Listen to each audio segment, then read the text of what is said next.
Hiya, this is part two of the New Route series, in collaboration with Lewisham Refugee and Migrants Network and Sounds Like Chaos. This time we're joined by Jasmine and Fahmida. I'm Christine, and we're going to be talking a little bit about the work that we do and, trying to platform campaigners and organizers to find out what the behind the scenes is like in this type of work.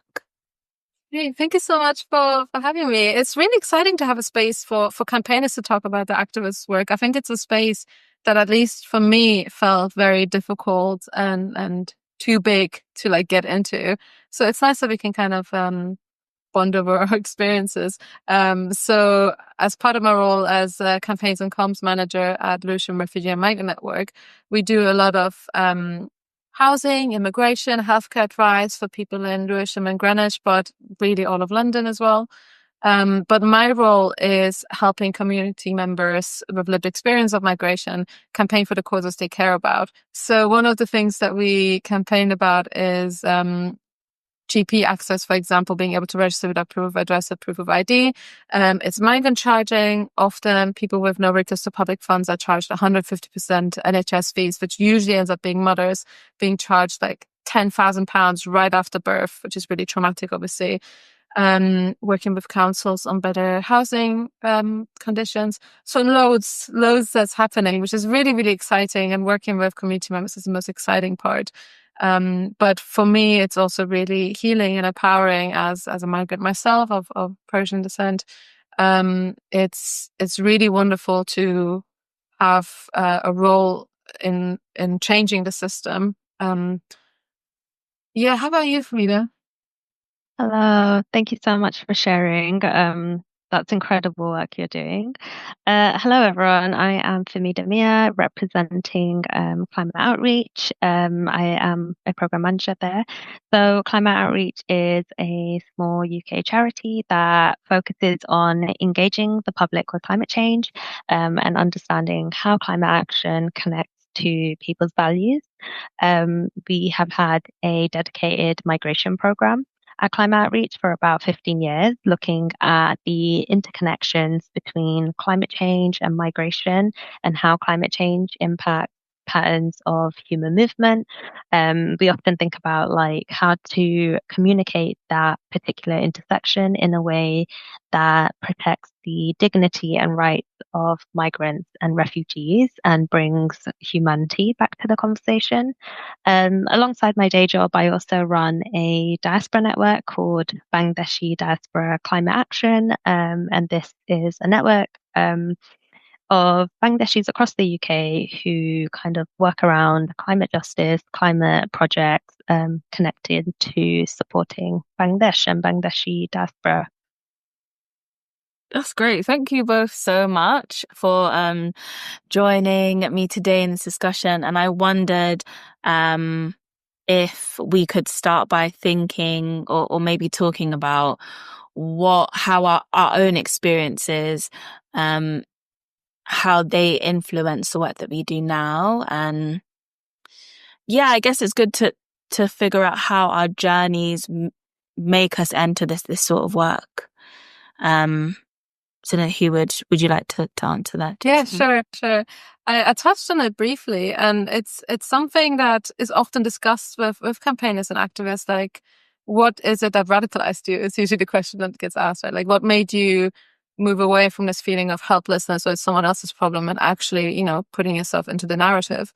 And I think obviously my parents are migrants. They left Iran during the revolution in 1979, and they migrated to Luxembourg in Europe because they thought, what's the country where there will never be any war? What's the safest country we can imagine? And something that a lot of children of migrants have is there's this big unspoken trauma that people are just not able to speak about. And obviously children can still feel it, right? They still want to do something about it to alleviate this pain, but also reconnect to this country and this culture that is not as easily accessible.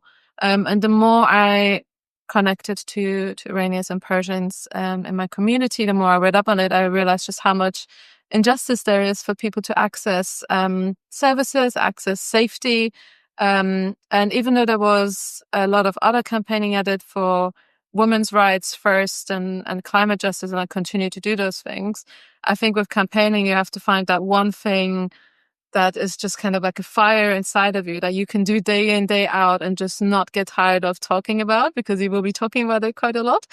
And for me, that is migrants' rights, because it's a very unfair system. It's a system that's built on a lot of racism and colonialism. And the thing that's been really empowering is just kind of bringing people together, getting everyone's voices heard. And that's where really change has happened. I think there's often a moment for campaigners, at least for me, where, you do it for a couple of years and suddenly you realize like this whole massive hostile environment is just not budging the way I was hoping it would budge by, by all of these events and speaking arrangements or groups that we facilitate. And it gets to a point where we just really have to take care of each other. We have to take care of ourselves. We have to take care of our community and realize that maybe it's about being there for each other one day at a time, one person at a time. And that change is very real and it has a ripple effect. So I kind of went off on a tangent from your question. Hopefully that helped. Yeah, that was really, really useful, because I do think that in a lot of the work that we do is trying to find ways of connecting with each other and find new ways of making that connection stronger than like all the narratives that exist now that encourage us to become distant. What do you think, Fahmida? Yeah, I mean, I think my life is like very interconnected and has driven me to a lot of the work I'm interested in and do. Like, so my family are from Bangladesh, which is often said to be like on the many indexes like the seventh most climate vulnerable country in the world.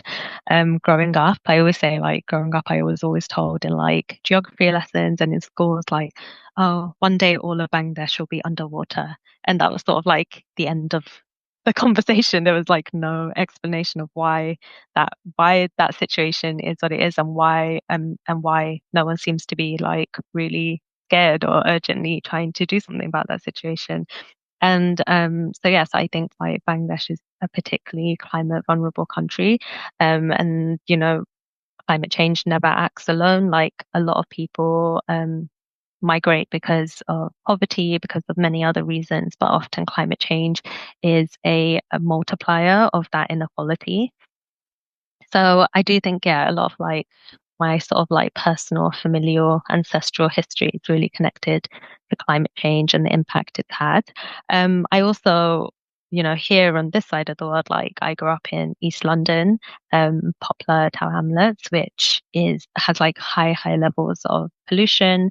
And I think, there's a lot about the kind of climate justice elements of, both like these big global issues of like climate migration, but also just like these small sacrifice zones we have of communities where there's a higher population of migrants and the working class who seem to also, not by coincidence, live in areas that experience higher levels of pollution. So I've always been kind of interested in anti-racism, like in how like inequality is by design. And I often think climate injustice is very much interconnected to all of those things. So yes, I think that's what led me to this sort of work and thinking about this particular intersection and like like how do we organize around this? How do we think about this, spread awareness? Yeah.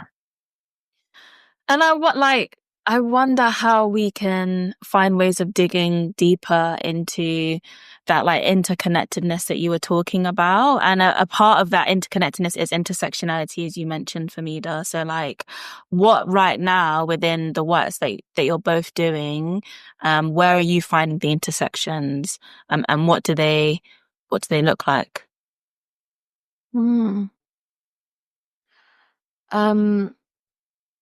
It's difficult.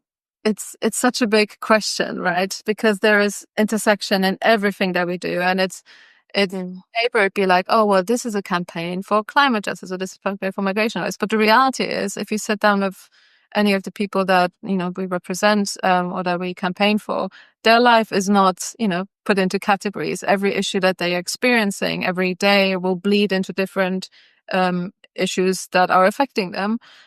So talking about migration, you just cannot do that without talking about the reasons that make migrations necessary. And one of them, more and more, unfortunately, is the climate crisis. And it comes back to the very reason why we campaign, right? There's a lot of work that, for example, that LRMN does, like the immediate short-term solutions. If someone is homeless, street homeless especially, we have to find housing for them. That's a short-term solution. If people do not have the right to work and they need to get it so they can afford taking their kids to school when they move out of borough, like less short term, but still it's something that we can kind of tackle to make their life easier on this basis. But really long term, the problem is things like climate injustice, in terms of like how systems are tackling that. It is racism. It is still the structures of colonialism that are set in place. So it's really keeping in mind, like, how high up are we going to go in terms of the structures that we're going to campaign for?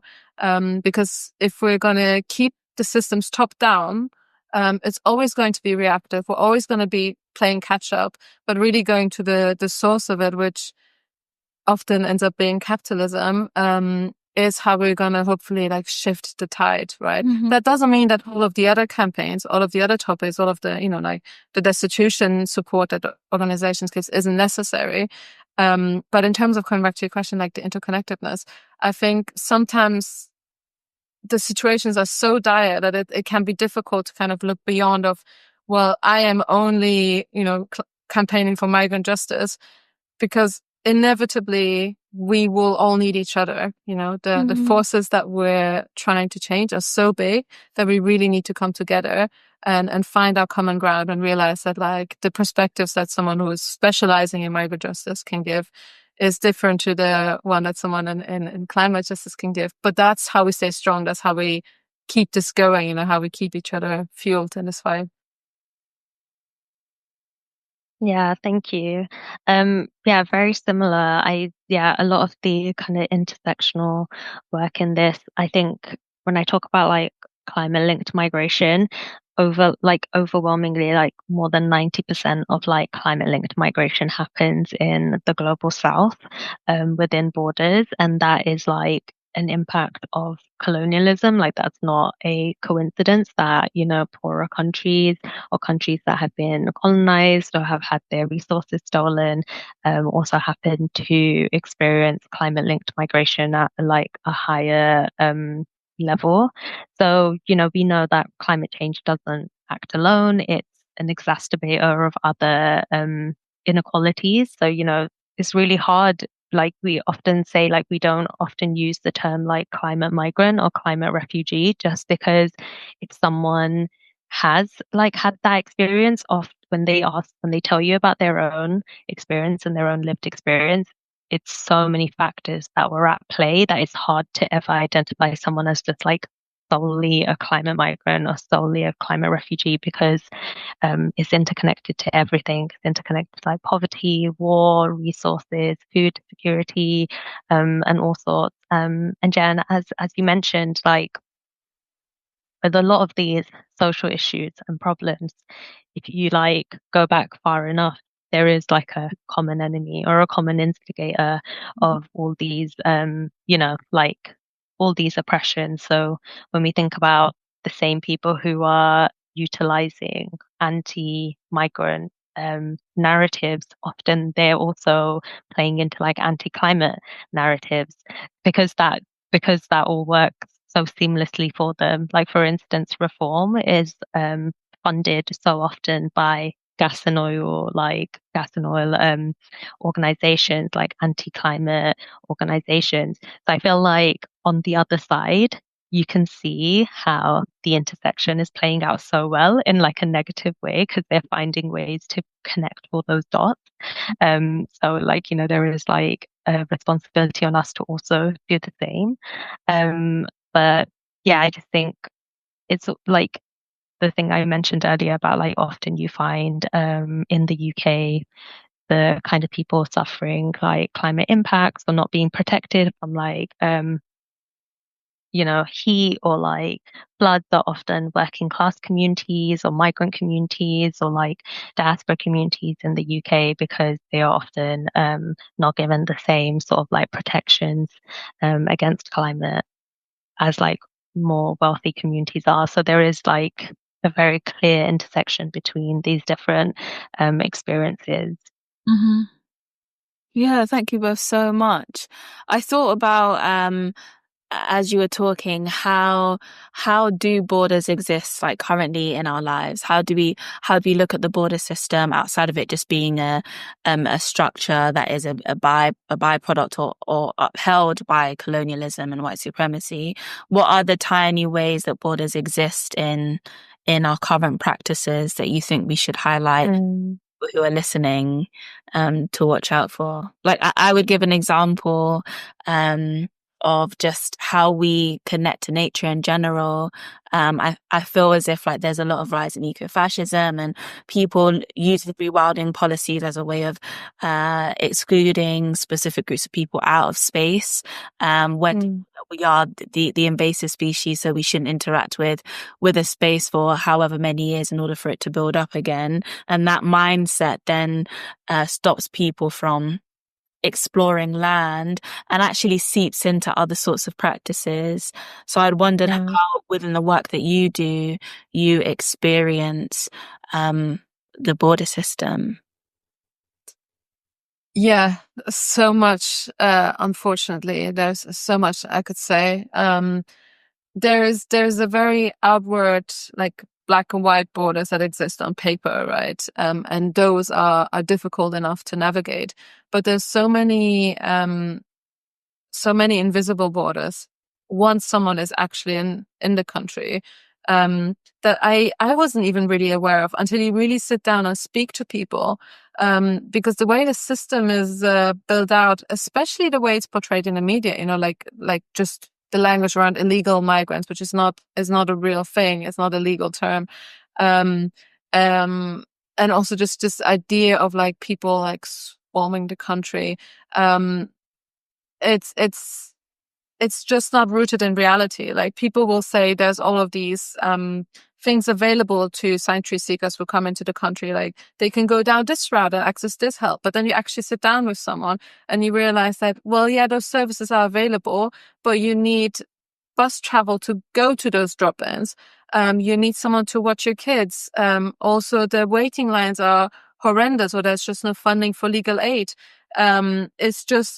It looks like there's ways of incorporating people, especially, like if they get refugee status, like on paper, like those are the good migrants, like the people who apparently we are so welcoming and kind towards, but it's really, really alienating to be a migrant and a sanctuary seeker in this country. All of the services that are technically available, even things like food bank vouchers, they will all be westernized food. So a lot of our community members will say that they get food bank vouchers and the kids are so traumatized and they don't want to eat beans on toast every day. They want the food that they grew up with.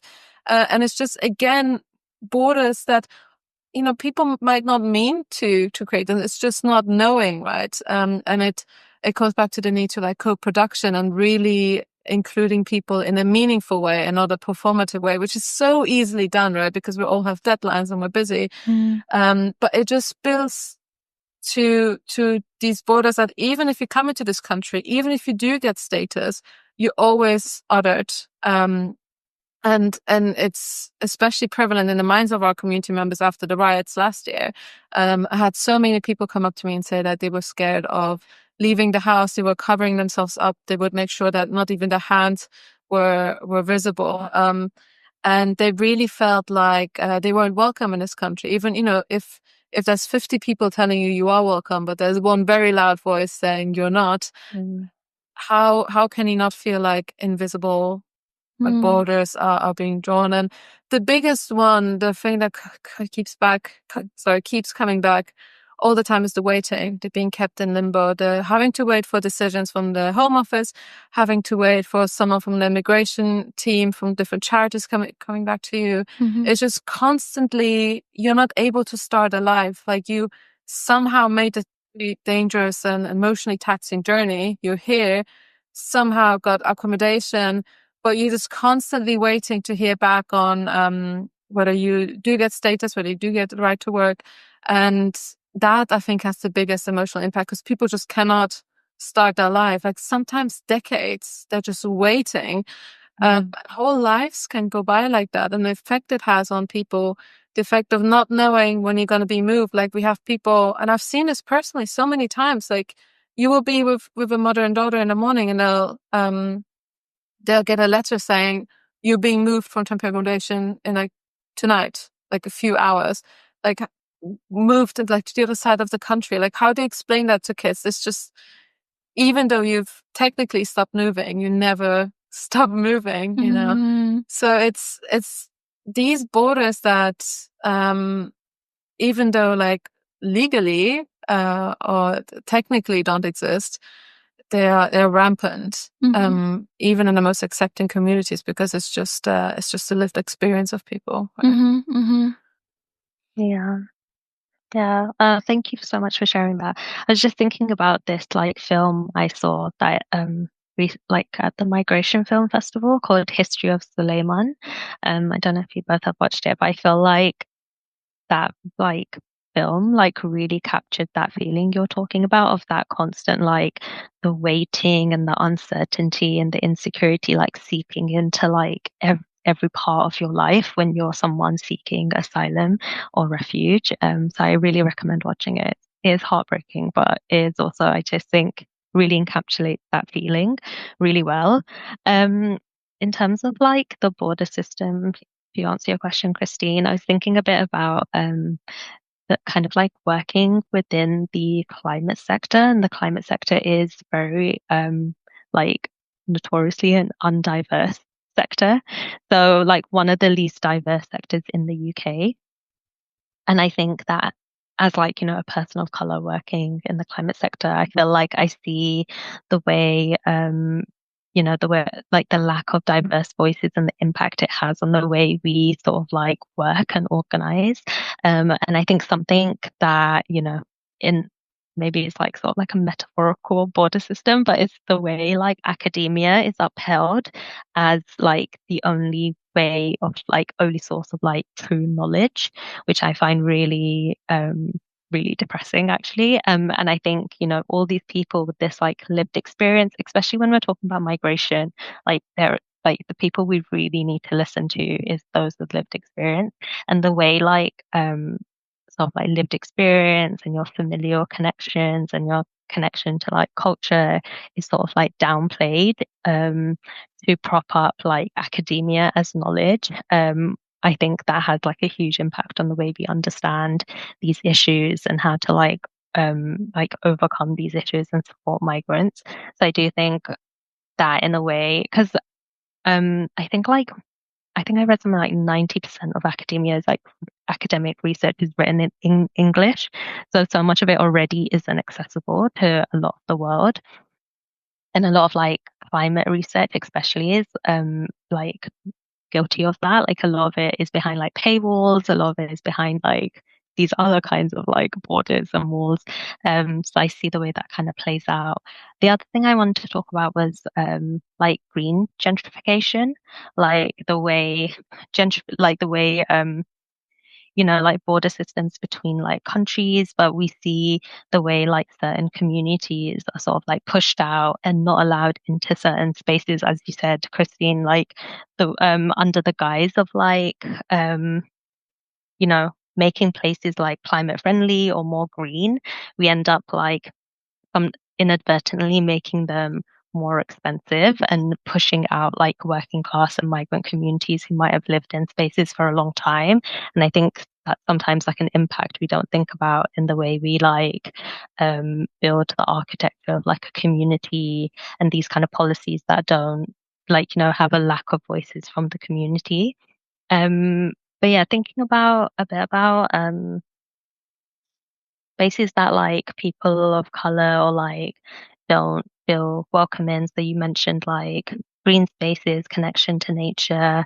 I know like England's like national parks, like we have so many national parks in this country that all of our taxes go towards the upkeep of and like the protection of, but only like a tiny percentage of people of color visit these parks. And a lot of it isn't because they're not interested in nature, it's because they don't feel like those spaces serve them and are for them. And a lot of that is because of the way we like advertise these spaces as for like middle class white communities.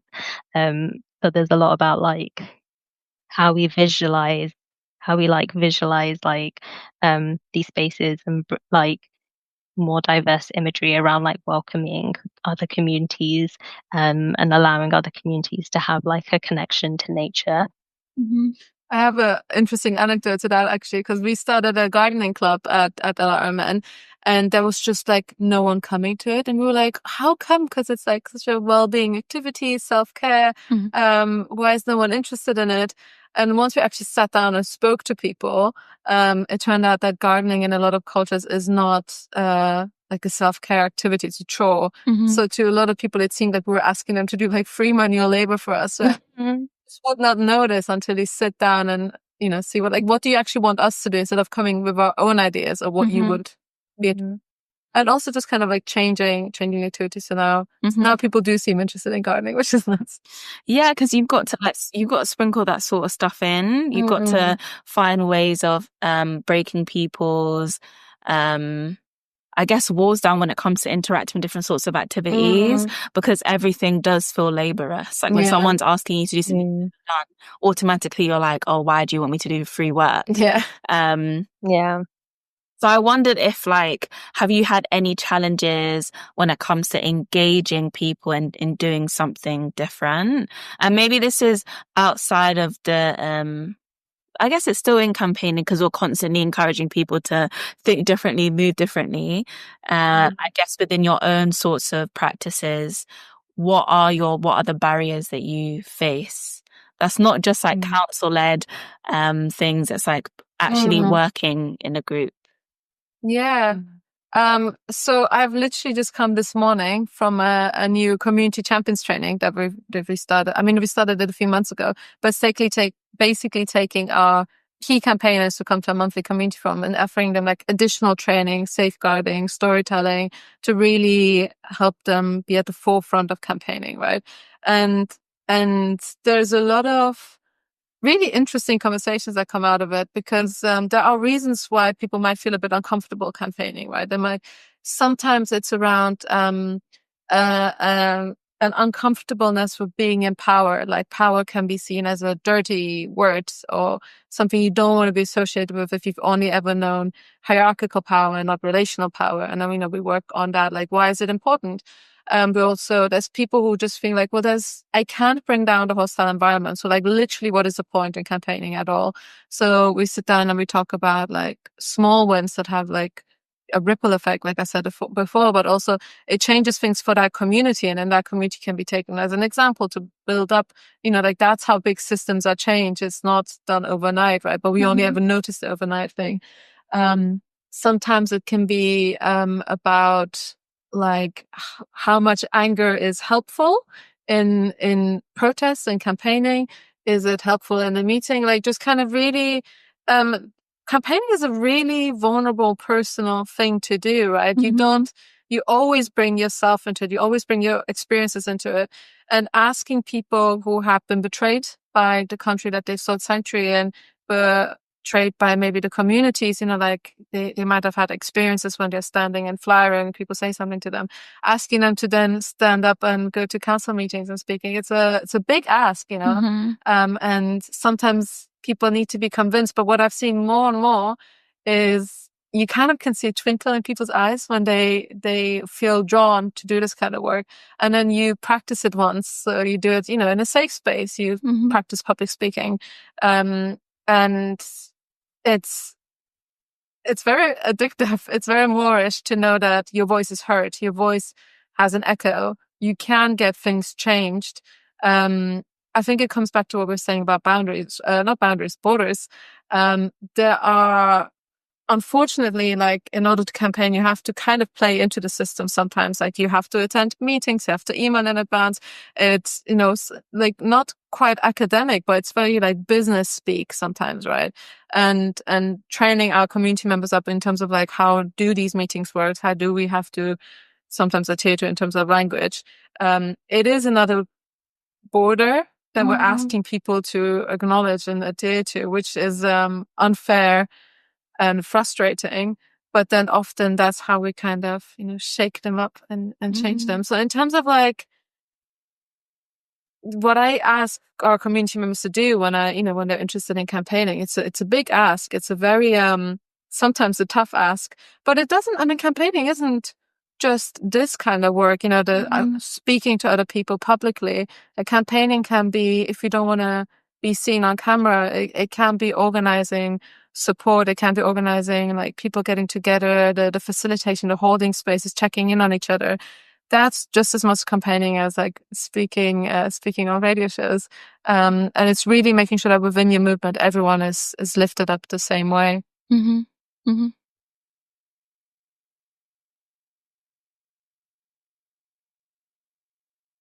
Nice. So yeah, on the topic of like challenges in engaging people, I was just thinking about the work we do as part of Bangladeshi Diaspora Climate Action. A lot of the time in our community, climate change for a long time was seen as a white people's problem. Like it was seen as like we had bigger fish to fry in terms of like being able to afford bills, being able to support our families back home, like raising children in like a new country. Often like eco anxiety and like concern about climate change could be seen as like not a pressing concern for diaspora communities. So one way we've kind of like helped people kind of connect the dots and see this as like an intersectional issue. We have like members in our group from all sorts of backgrounds, from like arts, music, cooking, psychology, law, finance. So what we do is we try to get people to kind of like who are interested in climate change to come with sort of personal stories, sort of in the way you asked us to do at the beginning of this, Christine, of like how have we come to this through like our personal stories, and talk and share with people about like how does their particular like way of life or work connect to climate issues, and like really highlight how it's all connected to climate change and justice and protecting our community for the future, protecting our children, children's health and future. So yeah, we kind of try to overcome that sort of border and understanding through sharing personal stories, because I just think like no amount of facts and figures, no amount of saying like this percentage of Bengalis suffer from this because of pollution and because of this, like no amount of facts and figures like stick in people's heads, but being able to share stories, that's the kind of thing that sticks with people. I'll say the other sort of like challenge or like border that we often have in like diaspora work is this risk of like recreating colonial power dynamics or feeding into this like white savior complex. Because something we often talk about in our group is like we're not here to like lecture Bangladesh on like how to become like how to like deal with climate change, or like we're here with like our like British education and like our access to academia to teach you how to deal with like the impacts of the country you actually live in. So we're very conscious that we like never want to play into that sort of like power dynamic. So we really emphasize that we have so much to learn from the global south who are on the front lines of climate change. And we have so much to learn from migrants and refugees who have experienced the impacts of climate change firsthand. And our responsibility is to like give them the space and the platform to like share their stories. And there's a lot of like learning both ways that needs to happen. So it's not just like So like thinking about like what can we do as like our much more like privileged position as like citizens of this country, and like that access to privileges we have, how do we leverage those and the skills we've garnered over just like not just like donating to like not just beyond just like donating money, like we have all these other skills and things that we bring to this conversation. So thinking through those interconnections, and yeah. Thank you so much to both of you for sharing your stories and experiences with us. It has been so fruitful. And it feels really bittersweet at this moment because there's so many things that we can talk about, but we want to honor your time as the listener to kind of think about what we said throughout this discussion. So we've curated a short playlist for you based on Jasmine and Fahmida's bits of their culture, but also songs that inspire them. And we hope that they also inspire you too.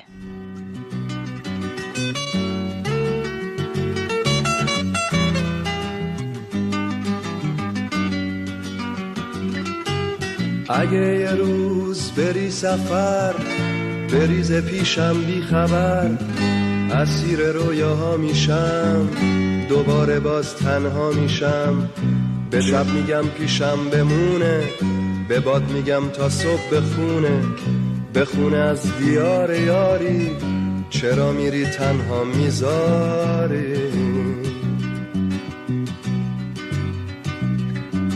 اگه فراموشم کنی ترک آغوشم کنی پرنده ی دریا میشم تو چنگ موج رها میشم به دل میگم خاموش بمونه میرم که هر کسی بدونه میرم به سوی اون دیاری که توش منو تنها نذاری اگه یه روزی نوم تو گوش من صدا کنه دوباره باز غمت بیاد که منو مبتلا کنه به دل میگم کاریش نباشه بذار درد تو دواشه بره توی تموم جونم که باز برات آواز بخونم که باز برات آواز بخونم اگه بازم دلت میخواد یار یک دیگر باشیم مثال ایوم قدیم بشینیم و سحر پاشیم باید دلت رنگی بگیره دوباره آهنگی بگیره رنگ اون دیاری که توش منو تنها نذاری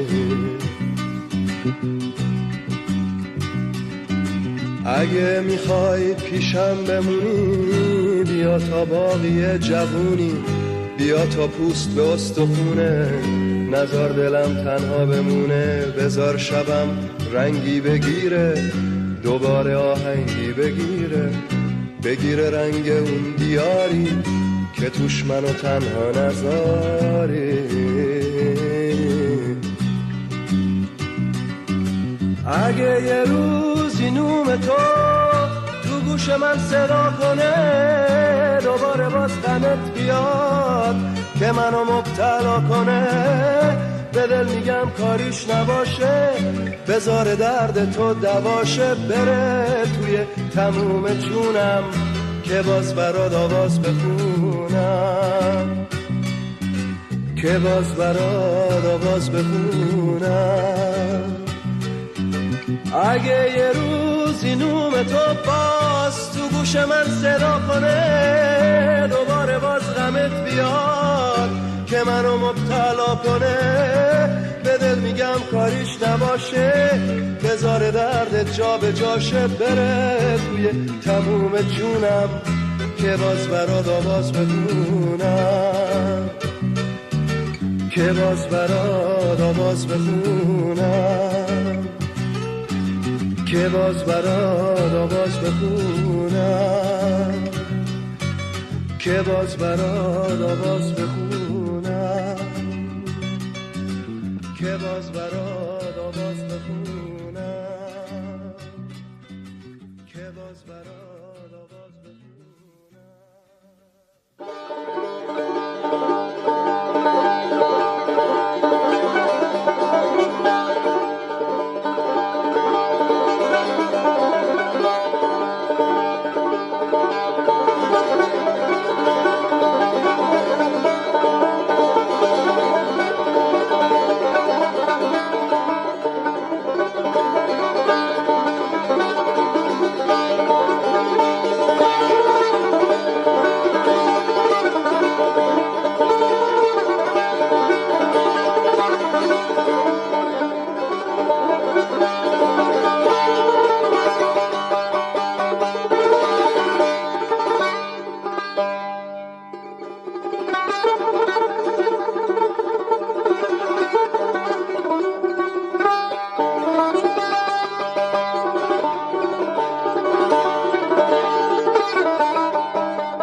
پاسبان حرم دل شده شب همیشه پاسبان حرم دل شده شب همیشه تا در این پرده جز اندیشه رو نگذاره خدای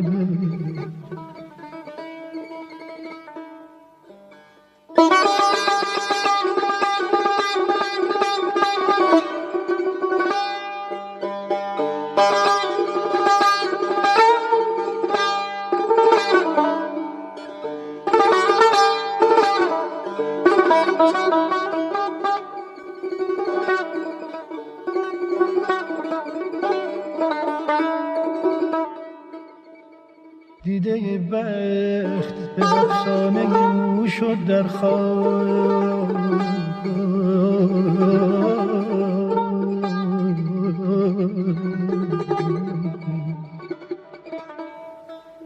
دیده بخت به افسانه او شد در خواب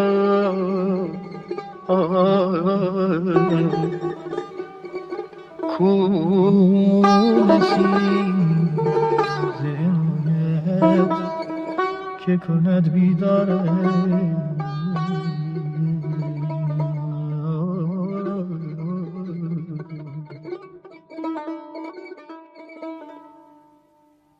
یارم به یک لام پیروهن خوابیده زیر مستانه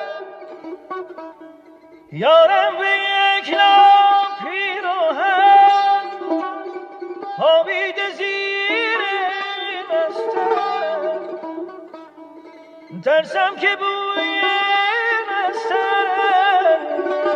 است هوشیارش کنم ترسم که بوی مست است هوشیارش کنم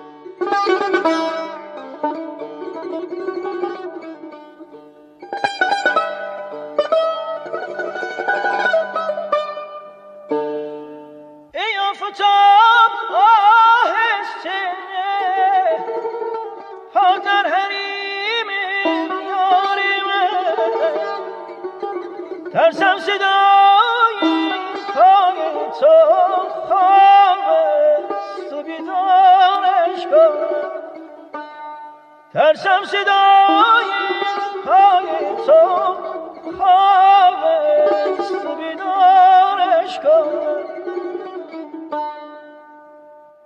ای آفتاب آهسته نه پا در قریم یار من ترسم صدای پا تو خواب است تو بیدارش کن خواب است تو بیدارش کن خواب است تو بیدارش Cook Studio, Season 14.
ببار ای نم نم باران، ببار ای نم نم باران، زمین خشک را تر کن، سرود زندگی سر کن. دلم تنگه، دلم تنگه، سرود از زندگی سر کن. دلم تنگه، دلم تنگه.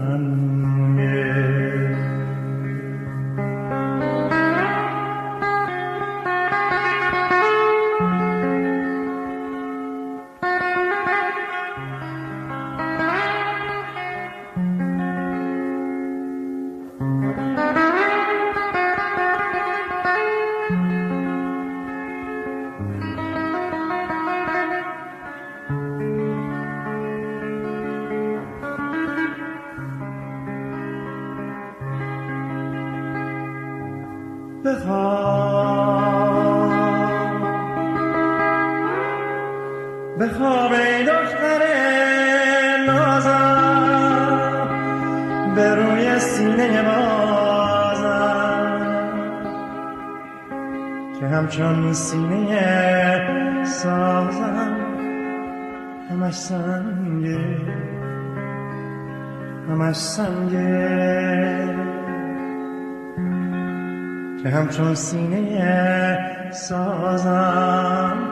همش سنگه، همش سنگه.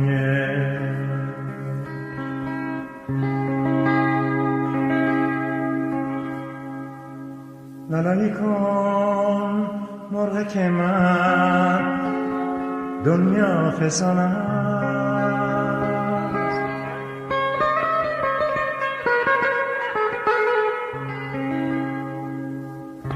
لالایی کن مرغک من دنیا فسانه است. هر ناله شبگیر این گیتار مزون، عشق هزاران مرغک بیاشیانه.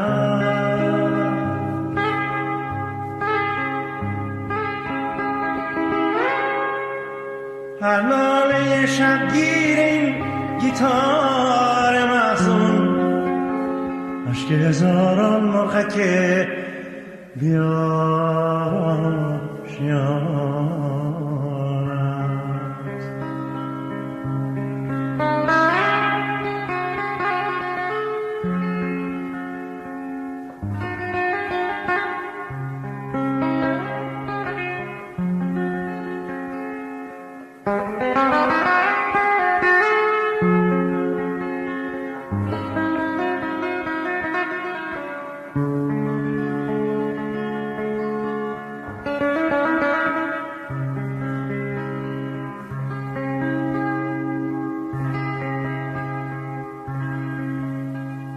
ببار ای نم نم باران،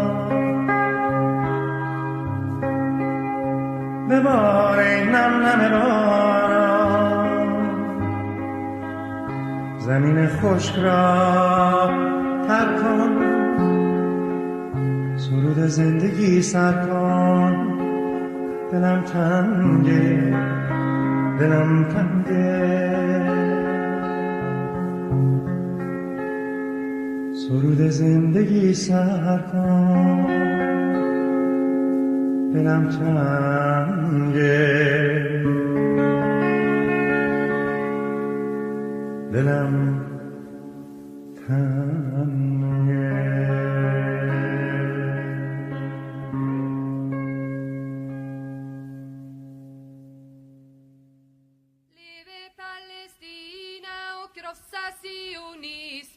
Leve Palestina och krossa sionismen. Leve, leve, leve Palestina. Leve, leve, leve Palestina. Leve Palestina och krossa sionismen. Leve Palestina och krossa sionismen. Och vi har odlat jorden. Och vi har odlat jorden. Och vi har skördat vetet. Och vi har skördat vetet. Vi har plockat citronerna. Och vi har plockat citronerna. Och pressat oliverna. Och pressat oliverna. Och hela världen känner till vår jord. Och hela världen känner till vår jord. Leve, leve, leve Palestina. Leve, leve, leve Palestina. Leve Palestina och krossa sionismen. Leve Palestina och krossa sionismen. Och vi har kastat stenar på. Och vi har kastat stenar på Soldater och poliser. soldater och poliser. Och vi har skjutit raketer. Och vi har skjutit raketer Mot våra fiender. mot våra fiender. Och hela världen känner till vår kamp. Och hela världen känner till vår kamp. Leve, leve, leve Palestina. Thank you everyone for listening this far to the shows. We hope you've enjoyed it. I want to give a massive shout out to Jane, Reggie, Karen, Jasmine and Fahmida. Thank you very much to the Refugee Week team and the Sister Midnight team for platforming this discussion. It has been very inspiring and I hope that you feel inspired as well.